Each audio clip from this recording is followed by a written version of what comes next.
അമേരിക്കയുടെ റഡാർ സംവിധാനവും വ്യോമ പ്രതിരോധ സംവിധാനവും ഏറെ പേരുകേട്ടതാണെങ്കിലും അതിനെ തിരിച്ചറിയുന്ന റഡാർ സംവിധാനത്തിൻ്റെ നെറുകന്തലയ്ക്ക് തന്നെയാണ് ഇറാൻ കൊട്ടിയത്. എങ്ങനെയാണോ ഇറാനെ ആക്രമിച്ചത്, തിരിച്ചടിയും അതേ രീതിയിൽ തന്നെ ആയിരിക്കും. ഇതിനുശേഷം ഗൊറില്ല യുദ്ധമുഖമടക്കം അമേരിക്ക നേരിട്ട് കാണേണ്ടി വരും. ശ്രീലങ്കൻ തീരത്തിന് സമീപത്ത് ഇറാന്റെ യുദ്ധക്കപ്പലായിട്ടുള്ള ഐറിസ് ദേന US അന്തർവാഹിനി ആക്രമണത്തിൽ തകർന്നതിനെ തുടർന്ന് മേഖലയിലൊക്കെ, പ്രത്യേകിച്ചും ഇന്ത്യൻ സമുദ്ര മേഖലയിലൊക്കെ തന്നെ വൻ യുദ്ധഭീതി നിലനിൽക്കുന്നുണ്ട്. ഇറാൻ തിരിച്ചടി തുടങ്ങിയതിന് പിന്നാലെ വീണ്ടും ഇറാനിയൻ കപ്പലുകളെ ലക്ഷ്യം വെച്ചുകൊണ്ട് അമേരിക്കൻ മിസൈലുകൾ പാഞ്ഞെടുക്കുന്നു എന്നുള്ളതാണ് ഏറ്റവും ഒടുവിലത്തെ വാർത്ത. ഇറാന്റെ മറ്റൊരു യുദ്ധക്കപ്പൽ കൂടി ശ്രീലങ്കൻ സമുദ്ര മേഖലയിൽ പ്രവേശിച്ചിട്ടുണ്ട്. അടിയന്തരമായി തീരത്തടുക്കാനുള്ള അനുമതി തേടിയിരിക്കുകയാണ് ഈ കപ്പൽ. എന്നാൽ ശ്രീലങ്കയാകട്ടെ ഇതിനുള്ള അനുമതി ഇതിനോടകം തന്നെ നൽകിയിട്ടില്ല എന്നുള്ള വെളിപ്പെടുത്തലാണ് പുറത്തുവിടുന്നത്. ശ്രീലങ്കയുടെ എക്സ്ക്ലൂസീവ് എക്കണോമിക് സോണിന് തൊട്ടടുത്ത് നിലയുറപ്പിച്ചിരിക്കുന്ന ഈ കപ്പലിന് തീരത്തടുക്കാനായി അനുവാദമില്ല. രണ്ടാമത്തെ ഇറാനിയൻ കപ്പലിനെ അമേരിക്ക ലക്ഷ്യമിട്ടു എന്ന വാർത്തകൾ പ്രചരിക്കുന്നതിനിടയിലാണ് നങ്കൂരമിടാനായിട്ടുള്ള അനുമതി ചോദിച്ചിരിക്കുന്നത്. ഈ കപ്പൽ ശ്രീലങ്കൻ സമുദ്രമേഖലയിലുണ്ടെന്ന് ശ്രീലങ്കൻ മാധ്യമ മന്ത്രി നലിന്ദ ജയസതിയും സ്ഥിരീകരിച്ചു കഴിഞ്ഞു. ഈ കപ്പൽ ഉടനടി തന്നെ ആക്രമിക്കപ്പെടുമെന്ന ഭീതി നിലനിൽക്കുന്ന സാഹചര്യത്തിലാണ് തീരത്തടുപ്പിക്കാനുള്ള ഒരു ശ്രമം നടത്തുന്നത്. ഇതിനിടയിൽ തന്നെയാണ് അമേരിക്കയെ തറപറ്റിക്കുക എന്ന ലക്ഷ്യത്തോടുകൂടി അമേരിക്കയെ ഒന്ന് വിയർപ്പിക്കുന്ന രീതിയിൽ സംഘർഷം കടുക്കുന്ന സാഹചര്യത്തിൽ പേർഷ്യൻ ഗൾഫിന്റെ വടക്കൻ മേഖലയിൽ ഉണ്ടായിരുന്ന അമേരിക്കയുടെ എണ്ണക്കപ്പലിനെ തങ്ങൾ ആക്രമിച്ചുവെന്ന് Iran Islamic revolutionary guard corps വ്യക്തമാക്കുന്നു. ആക്രമണത്തെ തുടർന്ന് കപ്പൽ തീപിടിച്ച നിലയിലാണെന്നാണ് ഇറാന്റെ ഔദ്യോഗിക മാധ്യമങ്ങൾ അവകാശപ്പെടുന്നത്. വ്യാഴാഴ്ച നടത്തിയ ആക്രമണത്തിൽ കപ്പലിൽ എത്രത്തോളം നാശനഷ്ടങ്ങൾ ഉണ്ടായെന്നോ ആളപായമുണ്ടോ എന്നതിനെക്കുറിച്ചുള്ള വ്യക്തമായ വിവരങ്ങളോ ഒന്നും ഇതുവരെയും പുറത്തു വന്നിട്ടില്ല. എന്നിരുന്നാൽ പോലും അമേരിക്കൻ കപ്പലിനെ തൊട്ടു എന്ന് പറയുമ്പോൾ അത് അമേരിക്കയെ സംബന്ധിച്ച് വലിയ തിരിച്ചടി തന്നെയാണ്. ഇന്ത്യൻ മഹാസമുദ്രത്തിൽ ഇറാനിയൻ യുദ്ധക്കപ്പൽ ആക്രമിക്കപ്പെട്ട് മണിക്കൂറുകൾക്കുള്ളിൽ തന്നെ പ്രത്യാക്രമണം ഇറാൻ കടുപ്പിച്ചു. സമാനമായിരുന്നു ഖമനേയിയുടെ വകവരുത്തലിന് തൊട്ടു പിന്നാലെ നടത്തിയ തിരിച്ചടിയും. ഇറാന്റെ സായുധ സേനയായിട്ടുള്ള IRGC തന്നെയാണ് അമേരിക്കൻ എണ്ണക്കപ്പലിനെ ലക്ഷ്യമിട്ടത്. വടക്കൻ പേർഷ്യൻ ഗൾഫിൽ വ്യാഴാഴ്ച രാവിലെയാണ് തങ്ങളുടെ വ്യോമസേന അമേരിക്കൻ കപ്പലിനെ ആക്രമിച്ചതെന്നും IRGC പറയുന്നു.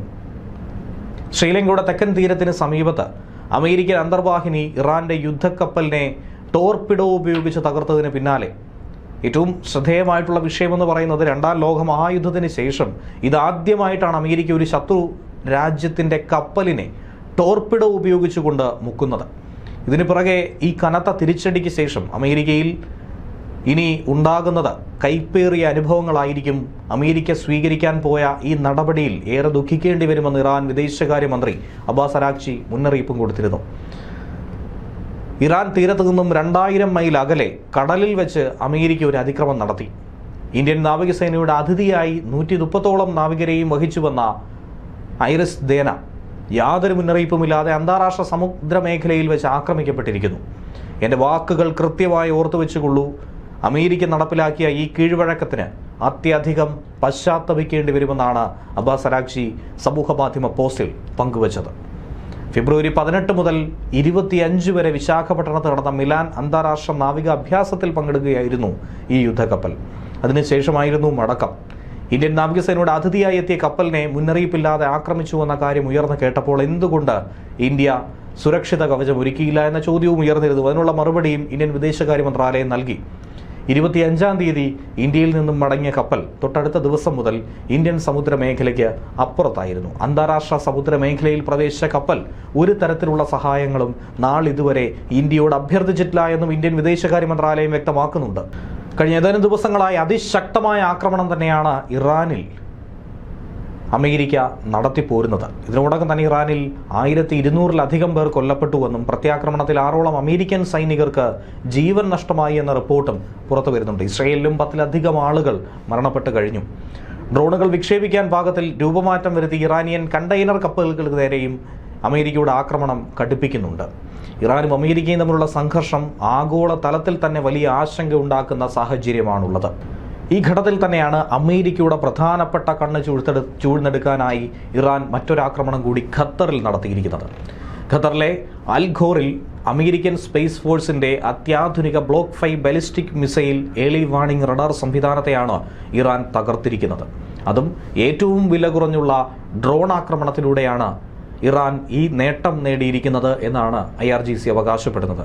ആക്രമണത്തിന് ശേഷം തിരികെ വരാത്ത വൺ സൈഡഡ് ഡ്രോൺ ആയിരുന്നു ഈ റഡാർ സംവിധാനത്തെ ആക്രമിക്കാൻ വേണ്ടി അവർ ഉപയോഗിച്ചതെന്നും റിപ്പോർട്ടിൽ പറയുന്നുണ്ട്. ഏകദേശം $110 കോടി വിലയുള്ള, അതായത് ഇന്ത്യൻ രൂപയിൽ പറഞ്ഞാൽ 10,000 കോടിയോളം രൂപ വിലമതിക്കുന്ന അമേരിക്കയുടെ റഡാറാണ് ചെറിയൊരു തുച്ഛമായ വിലയുള്ള ഡ്രോൺ ഉപയോഗിച്ചുകൊണ്ട് ആക്രമണം നടത്തി ഇല്ലാതാക്കിയത്. ഏറെ കൃത്യതയോടെയുള്ള മിസൈൽ ആക്രമണത്തിലൂടെയാണ് റഡാർ തകർത്തതായി IRGC പറയുന്നത്. ആക്രമണം നടന്ന സ്ഥലത്ത് തകർന്നു വീണ ഡ്രോണിന്റെ അവശിഷ്ടങ്ങളും തീപിടുത്തമുണ്ടായതിന്റെ അടയാളങ്ങളുമൊക്കെ ഉപഗ്രഹ ചിത്രങ്ങളിലൂടെ ഇതിനോടകം തന്നെ പുറത്തു വരുന്നുണ്ട്. അമേരിക്കയെ സംബന്ധിച്ച്, അമേരിക്കൻ വ്യോമപ്രതിരോധ സംവിധാനങ്ങളുടെ കരുത്തിനെ സംബന്ധിച്ച് ഏറെ ചോദ്യചിഹ്നമായി നിൽക്കുന്ന ഒരു വിഷയവും ഇറാനെ സംബന്ധിച്ച് അതിൽ കനത്ത പ്രഹരമേൽപ്പിക്കാൻ കഴിഞ്ഞ ഒരു വിജയവുമാണ് ഇപ്പോഴുള്ളത്. ഷഹീദ് ഡ്രോണുകളോ മിസൈലുകളോ മറ്റുപയോഗിച്ചായിരിക്കണം പ്രതിരോധ നിരയെ ഭേദിച്ച് ആക്രമണം നടത്തിയതെന്നാണ് കണക്കുകൂട്ടുന്നത്. ഏറ്റവും ചിലവ് കുറഞ്ഞ ഇത്തരം 100 കണക്കിന് ഡ്രോണുകൾ, 1000 ഡ്രോണുകൾ ഇറാന്റെ പക്കലുണ്ട്. ലക്ഷ്യസ്ഥാനത്ത് പതിച്ച് സ്വയം നശിക്കുന്ന വിധത്തിലാണ് ഇതിനെ രൂപകൽപ്പന ചെയ്തിട്ടുള്ളത്. കേവലം $30,000 മുതൽ $50,000 വരെയാണ് ഇതിന് ചിലവ് പ്രതീക്ഷിക്കുന്നത്. അതായത് ഏകദേശം ഒരു 25 ലക്ഷത്തിനും 45 ലക്ഷത്തിനും ഇടയിൽ മാത്രം. ഇത്തരത്തിലുള്ള 1000 ഡ്രോണുകൾ ഇതിനോടകം തന്നെ ഒരു കമനീയമായ ശേഖരത്തിനുള്ളിൽ നിർമ്മിച്ചു വെച്ചിട്ടുണ്ടെന്നാണ് കരുതുന്നത്.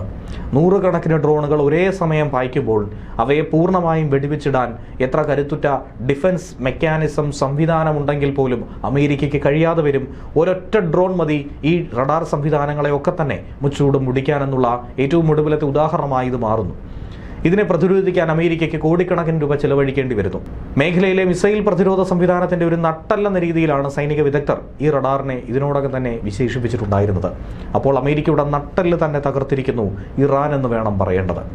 അയൽരാജ്യങ്ങളുടെ ഉൾപ്രദേശങ്ങളിൽ നിന്നും തൊടുത്തുവിടുന്ന ബാലിസ്റ്റിക് മിസൈലുകളെ പോലും വിക്ഷേപണ സമയത്ത് തിരിച്ചറിയാൻ കഴിയുന്ന 5000 കിലോമീറ്റർ പരിധിയാണ് ഈ റഡാർ സംവിധാനത്തിനുള്ളത്. ലോകത്ത് ഇത്തരത്തിലുള്ള 6 റഡാറുകൾ മാത്രമേ നിലവിലുള്ളൂ. ഇനിയാകട്ടെ 5. 3 വശങ്ങളിലായി ഘടിപ്പിച്ചിട്ടുള്ള ഇലക്ട്രോണിക്കലി സ്റ്റിയേർഡ് ഫേസ് അറേ ഫേസുകൾ വഴി 360 ഡിഗ്രിയിൽ നിരീക്ഷണം നടത്താൻ ഇതിന് കഴിയും.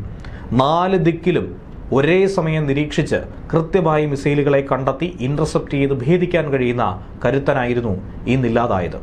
ബലിസ്റ്റിക് മിസൈലുകളെയും ബഹിരാകാശ വസ്തുക്കളെയും നിരന്തരം നിരീക്ഷിക്കുന്ന ഈ സംവിധാനം മിസൈൽ വേധ സംവിധാനങ്ങളായിട്ടുള്ള താഡ്, പാട്രിയറ്റ് എന്നിവയ്ക്ക് ആവശ്യമായ വിവരങ്ങൾ നൽകുന്നതിൽ ഏറെ നിർണായകമായിരുന്നു. റഡാർ ഇപ്പോൾ പ്രവർത്തനരഹിതമായതോടെ പേർഷ്യൻ ഗൾഫ് മേഖലയിൽ ഉടനീളമുള്ള മിസൈൽ പ്രതിരോധത്തിനുള്ള പ്രതികരണ സമയം ഇനി ഗണ്യമായി കൂടും. പ്രത്യേകിച്ചും ഖത്തറിനെ സംബന്ധിച്ച് ഏറെ ആശങ്ക ഉടലെടുക്കുന്ന ഒരു വസ്തുത കൂടിയാണ്. ഇനി ഇന്ത്യയെ സംബന്ധിച്ചും ആശങ്ക വർദ്ധിക്കുന്നത് ഹോർമുസ് കടലിടുക്കാണ്. സംഘർഷം തുടരുന്ന പശ്ചാത്തലത്തിൽ ഹോർമുസ് കടലിടുക്കിൽ കുടുങ്ങിയത് 37ഓളം ഇന്ത്യൻ കപ്പലുകളാണ്.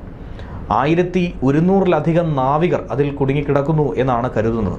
അവരിപ്പോൾ പേർഷ്യൻ ഗൾഫും ഗൾഫ് ഓഫ് ഒമാനും ഉൾപ്പെടുന്ന പ്രദേശങ്ങളിലാണ് നങ്കൂരമിട്ടിരിക്കുന്നത്.